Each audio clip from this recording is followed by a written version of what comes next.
Saya sudah sehat. Saya ingin berbagi sedikit untuk mengimbangi informasi di ruang publik tentang bagaimana BPJS atau pemerintah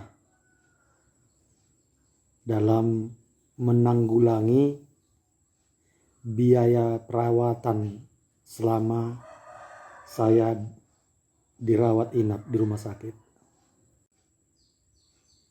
Saya melihat ada video tentang seorang anggota DPR dari PDI Perjuangan yang menyerang Ibu Sri Mulyani dan pemerintah tentang BPJS.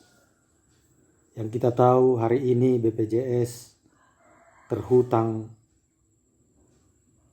kalau tidak salah, sekitar 13 triliun rupiah. Selama perawatan di rumah sakit, bahkan sebelum perawatan di rumah sakit, saya sudah beberapa kali berobat di klinik. Yang tentunya saya datang, diperiksa, dikasih obat, dan setelah itu saya pulang tanpa bayar apa-apa. Memang dalam setiap bulan saya harus bayar iuran yang walaupun kelas 3. Tetapi setelah sedemikian berat penyakit saya dirawat inap di rumah sakit selama 5 hari. Dan saya mengalami bagaimana para perawat dan pihak rumah sakit memperlakukan saya dengan sangat baik. Saya kasih jempol untuk rumah sakit Prima Pekanbaru. Selama saya dalam rawat inap, dalam ruangan perawatan ada kami 4 orang yang sakit. Ada yang diabetes dan ginjal akut, bukan biasa-biasa. Ada seorang bapak umur 70 tahun sudah stroke dan sudah beberapa kali masuk rumah sakit. Ada seorang bapak di sebelah saya, Bapak Utagalung, yang sudah koma.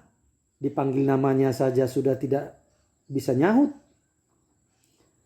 Dengan peralatan-peralatan yang begitu canggih, saya rasa biaya untuk perawatan itu semua sangat besar. Rumah sakit tidak pernah membatasi orang untuk rawat inap, membatasi waktunya. Tetapi rumah sakit merawat sampai pasien sembuh. Ketika pasien sembuh, pasien hanya disuruh ke kasir rumah sakit. Di sana hanya ada stroke yang sudah lunas dibayar BPJS. Saya berobat 5 hari, perincian biayanya 8 juta lebih. Jika dihitung-hitung dengan iuran saya, sangat tinggi yang saya terima.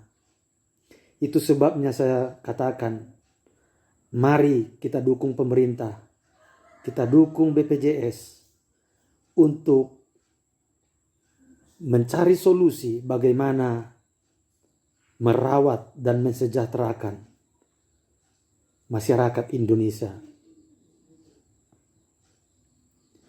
Saya pikir seorang anggota DPR yang menyerang Ibu Sri Mulyani tidaklah bijak. Karena menurut saya, apa yang sudah dilakukan oleh BPJS dan pemerintah itu sangat bagus. Hanya sekarang bagaimana solusi untuk menutupi defisit anggaran ini, itu yang perlu dipikirkan. Karena BPJS tidak pernah membatasi penyakit apapun yang berobat. Semua jenis penyakit mulai dari demam sampai yang sudah sakaratul maut, itu semua ditanggung BPJS. Saya miris melihat pemerintah kita dicemooh, diolok-olok